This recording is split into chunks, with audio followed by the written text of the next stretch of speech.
do you know all this? What are you, some kind of real estate agent? Oh, he's a realtor. There is a difference somehow. Welcome to the BJ Show. Let's rock and roll. Rock and roll. Come on, everybody. Let's lose control. Brad and John, they're the ones to follow. Get ready for the ride. It's the BJ Show. BJ Show. It is the BJ Show. I am Brad. That is John Combest. John is an interesting fellow. Not only is he a brilliant political scientist, but he's an expert on World Wrestling Federation, what is today known as World Wrestling Entertainment. Correct, John? That's correct. They do have a new name, yeah. Yes. And did you ever understand that crazy trial where he lost the trademark at WWF? You know that crazy, Yeah. They had to make a lot of changes to their video archive. They had to blur decades of material out. I don't understand because of the fact that they were up against an international organization called the World Wildlife Federation. And I'm thinking to myself, okay, you can't have two WWFs. You know what I'm saying? Yeah, I think it was World Wildlife Fund, right? Whatever it is, it was something. Yeah. It was two of those. It was the tree huggers, or actually, it was the animal huggers who was. Right. Well, women love bears, according to the recent internet meme. So who knows? John, it just seems like it was only 72 hours. You and I were here. You know what I mean? I think it was. Yeah. Hey, I have a website update for folks listening live today. Oh, what's that? Yeah. So for the first time in a couple years, the landing page of my website has an error on it, and I can't I'm going to talk to, the web hosting company at 8:01 as soon as we get off the air here. Folks can find a direct link to today's headlines if you go to johncombest_com on Twitter or X, whatever you want to call it. I just posted a link. So the individual pages are all still up. But the main landing page at johncombest.com will give you an error message. So I'm spreading the word on Twitter today to folks. I know I'll get texts and emails and everything because not everybody's on Twitter or attached to Twitter all the time. And folks will think that there's something wrong. But every couple years, Brad, it's usually about every 18 months or so, there's usually an hour or two delay. So there's something happening with a server or something like that. It doesn't happen often, but when it happens, I want to underscore to people to know exactly where they can get today's headlines. So I'm going to work on that as soon as you and I get off the phone. I was on the phone with them earlier and I couldn't resolve the issue before it was time to do this show. So I'm going to give them a call back and we're going to work out the landing page. Okay, now hold on a minute. I got to look at this. So if I go there, okay, I get a thing. There's been a critical error in this website. Learn more about troubleshooting WordPress. So it's not that your homepage is not updated. It's just not there, right? Yeah, that's correct. Yeah, so on Twitter, folks who follow me on Twitter at johncombest_com can find a link to today's Monday political news headlines. And, of course, all the headlines from the weekend are up on those respective days' pages, too. It's so frustrating, Brad, but it happens occasionally. Things pop up in our life, technical issues beyond our control, and then we roll with it. Don't I know about that kind of stuff? I might call your favorite towing company and be stuck in a median for 90 minutes. Okay, first off, so what you're saying is we can't do the show today because we always start out with we're absolutely doing the show. John Combest Top 3, but since there is no johncombest.com site, people can't actually go and look at the stories we're going to talk about. Is that what you're saying, John? No, that's exactly, Brad, what I just didn't say. I said that the links from today are on the Monday website, which folks can find on my Twitter. Sounds like you're doing a little bit of presidential backpedaling there. Let's get into the top 3, Brad. It sounds like you got Karine Jean-Pierre up there saying, well, it's not that John's website is down. It's just it's down, right? Isn't that the kind of backpedaling you're doing there, John? And you know what's interesting? I think I just lost him. John, are you there? John's gone. We're having all sorts of technical issues this morning. Man, maybe. John, are you there? Hold on a minute. Is it Monday? I think it's Monday. Okay, hold on. Let's do this. Yeah, he's gone. Hey, Brad. You disappeared. Oh, wow. Okay, let's get into the top 3, Brad. Okay, you just disappeared. Okay, who's our guy that does the top 3 for us every day? I'm Casey Kasem. And he starts off with? In third place, Washington University faculty has something to say about the treatment that their employer has given them. And they had a press conference yesterday, Brad, to talk a little bit about it. In short, faculty wants to be treated with a little bit more respect. They're really disappointed that the university that has a reputation and a long-standing history of embracing conflict and intellectual discourse and things like that has really come down hard on some of the protesters. So they got together, they talked a little bit about their qualms, Brad, and in this post-to-spat story that I have up today, which folks can find by going to my Twitter and clicking on a link. This piece is by Bryce Gray. And Bryce ends the story by saying that the faculty is exploring potential legal action. So I think that's kind of a ominous little twist at the end, Brad. You know, these faculty just want to be able to protest. They just want to be able to make their voices heard. And they think that their employer isn't really facilitating that. John, interesting you should bring that up because I have my list of things I want to talk about this morning. And that is one of them because, do you know, I'll give you a hint. I was listening to this radio show at noon on Monday, or excuse me, noon on Friday, and the host who talks like this, we had a bunch of people on from Washington University. Guess what I was listening to? You were listening to that station out of Troy. It's the only news station that actually covers the Westplex. No, wrong. No. I was listening to KWMU. And oh, wow, St. Louis Public Radio. And they had, well, we'll talk about that in a couple of minutes. Let's move on to number 2. Up a notch to number 2. Speaking of St. Louis Public Radio, the great Jason Rosenbaum has a piece up today. 4 questions as the Missouri legislature heads into its final week of session. Now, Brad, I'm not going to spoil some of the material because some of it might be in topic number 1. But Jason gives an overview of what's happening this week. And I think the main pressing issue this week, because the budget was passed last Friday, that's bearing the lead a little bit on my part. But the House passed the budget last Friday by its constitutionally imposed deadline. Jason points out the number 1 question is, could Missouri Democrats stop what's known as initiative petition reform?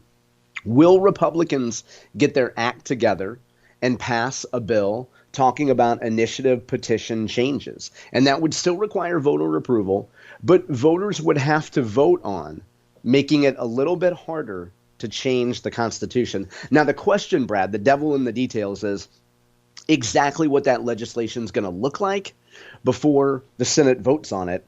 And we'll see, Brad. And that's probably the biggest remaining issue for the legislature this year. It's been a crazy year, too. Okay, and finally, the number 1. Number 1, John. The number 1 story was over the weekend, Scott Fawn's This Week in Missouri Politics. He had Senate Majority Floor Leader Cindy O'Loughlin on. She's been at the center of a lot of these controversies with Bill Eigel and other members of the Freedom Caucus. And Cindy made a pretty interesting point here, Brad. I think, Scott pointed out that the budget had been passed, that what's called the federal reimbursement allowance, which is a hospital tax on providers that essentially funds a lot of Missouri's hospitals, particularly rural hospitals. It's important to them. Scott's point was, despite the fact that there was a lot of drama in the Senate, you got a lot of stuff passed. And Cindy O'Loughlin made an interesting point. I don't know what the Freedom Caucus would say to it, but Cindy O'Loughlin's point was that the Freedom Caucus has made a lot of noise, but in a lot of these negotiations, they ended up with not a lot to show for it. And it kind of underscores one of the things that you and I have talked a lot about, Brad, as it relates to the legislature, in that it seems like the Freedom Caucus wants things that are desired by the so-called majority of Republicans. They just disagree on the timetable. And Cindy O'Loughlin points out that sometimes the Freedom Caucus wants it taken to, in her words, like the extreme or the far edge of it. But it seems like even though there was a whole lot of drama this session, the Senate got its big priority issues passed, with the last remaining one to be initiative petitions. So it's worth listening to. I think the whole conversation with Cindy O'Loughlin is probably about 10 minutes, and I have timestamps up on my website today. And again, folks can go to my Twitter feed and find the direct link to that. So The website is not down today, Brad.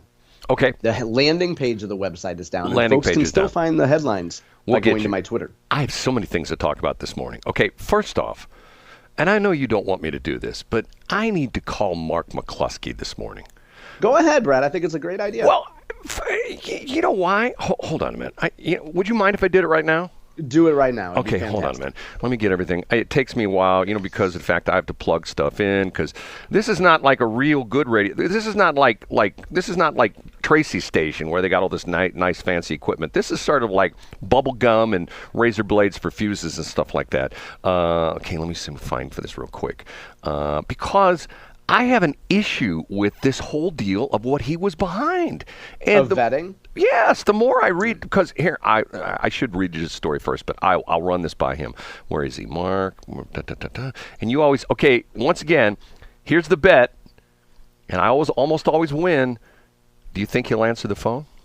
He'll absolutely answer. Today, Brad, I'm not in much of a mood to dispute you any more than you've disputed that my website's actually up. Okay. So let's go for it. Okay, hold on. I have a problem with my phone here. Mark McCloskey. There he is. He was there. He just disappeared. You can tell I'm really prepared. Okay, here we go right now. Okay, we're going to call him right now. And there's one ringy-dingy.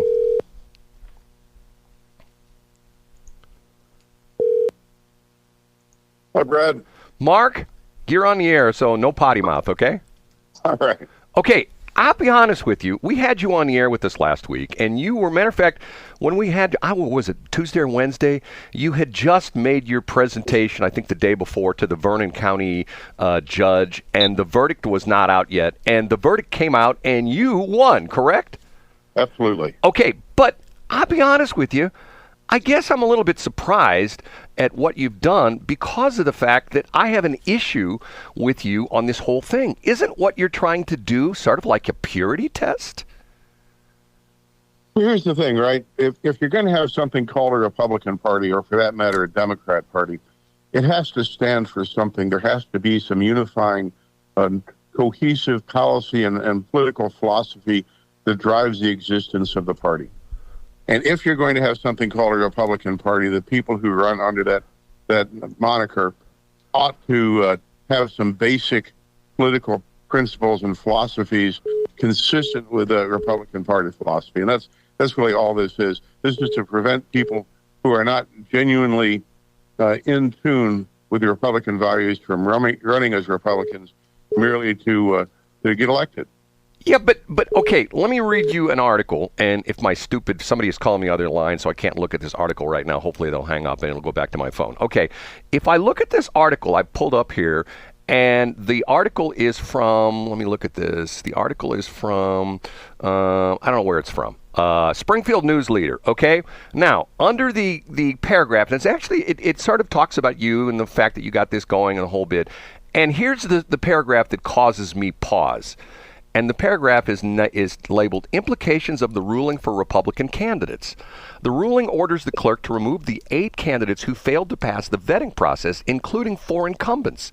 With the removal of these candidates, 2 county seats will not have any candidates on the ballot, and the sheriff, assessor, and southern commissioner races will have just 1 candidate. So now you've got a ballot where you've got 2 county seats where there's nobody on the ballot, and you've got 3 other offices that are running unopposed. Isn't this sort of like the law of unintended consequences that this sort of backfired on you? Well, here's the thing. All these folks were given notice ahead of time, and it wasn't that they failed the vetting process. They refused to participate in the vetting process. In other words, the Vernon County Republican Central Committee says, we're adopting mandatory vetting in this county, and other counties have done the same thing. You have to go through the process, or we're not going to accept your candidacy. And if you go through the process, you also have to pass through the process. But these folks just refuse to participate. They can run as independents. They could have run as Democrats. They had plenty of notice to know that if they chose to be on the ballot, they could be on the ballot by either going through the process or by filing candidacy with another party or as an independent. They chose to not do so. And once again, they chose to not do so before the end of the filing period. And so, yes, this is the beginning of a process to weed out those people who do not adhere to Republican principles. who wish to run as Republicans. And therefore, if there's some, well, first of all, they can still run as independents, and they can go get back on the ballot in that mechanism. But here's a problem. The problem is, yeah, sure, some of these people are incumbents, but yeah, there's a lot of people in Missouri and a lot of people in the federal government that get elected with R's behind their names, but when the close questions get called, they vote with the Democrats, and that's why we always lose these things. That is probably the biggest distinction right now between the Republican Party and the Democrat Party. Democrat Party all walks in lockstep. The Republicans are constant. They have no central direction because there is no central guiding principle other than I'm going to put an R behind my name so I can get elected. Well, I hear what you're saying, but I have to be honest with you. I still think it's somewhat problematic in the fact that you have to, I mean, like, for example, me, okay? I've done this show with John for a while. I've done radio for a long time. There are people that can go back and pull things I've said, and they could say, well, he said he's a libertarian. We can't have him on the Republican ballot, and I'd be gone, right?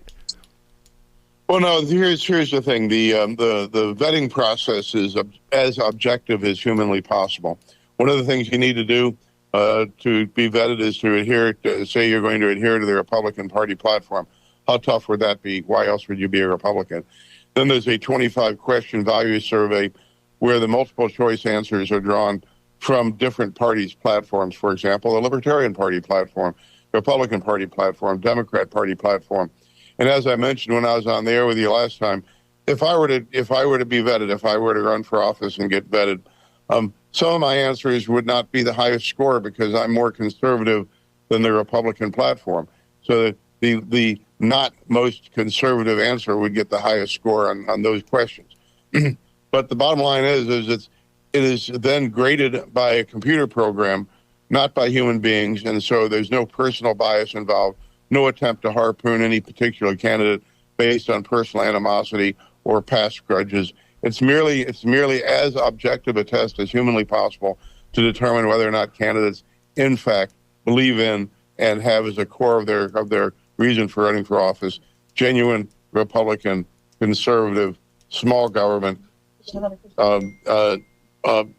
principles. And by the way, I think we only require a C to pass the test. I think it's a 75% now, which I don't think is nearly high enough, but I think that's only a 75% correct answers that you need to score in order to get vetted. Well, there's one thing that you said that really scares me. You know what that is? What's that? It's graded by a computer. And who writes the software? Does Mark Zuckerberg write the software? Oh, I'm going to screw these Republicans up. Yeah. You know what I'm saying? It's actually a guy from, I believe, Ozark, Missouri, Christian County, who has a PhD in surveying, who wrote the survey and the grading criteria. Well, Mark, I don't know if I trust that guy because I've watched that TV show, and I don't know if anybody from the Ozarks is trustworthy. You know what I'm saying? I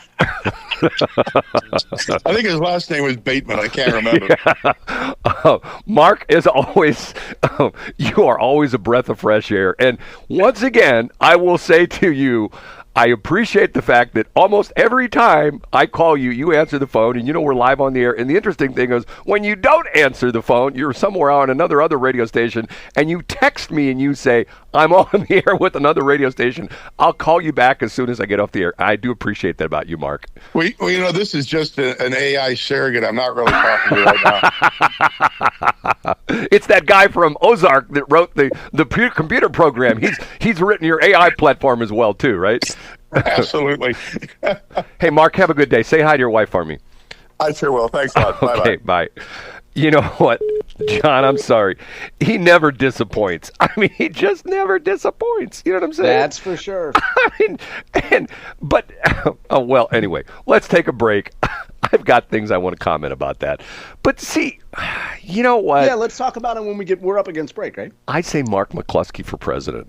That's what I say right now. There are certainly people who believe that, Brad. I'm telling you, he would cut through the BS in about 36 hours, and we would have a totally different country. Some people would say, oh, my God, that would be horrible. But others of us would say, what a great country that would be. Okay. You know what? I heard, and I don't know if this is true or not. I should have asked Mark about this. I heard that he is doing a new TV show called The Bounty Hunter. And the interesting thing about it is he only has one person that he's going after. You know who that is? I don't have any idea. You don't have any idea? No idea. Her name is Kim Gardner. Oh, yeah. Boy, And she's a lost cause, though. He might need to call in Magnum PI for that. He's going to serve her with a subpoena. Okay, we are going to take a break. John, you know what? I don't know what I'd do without this show. I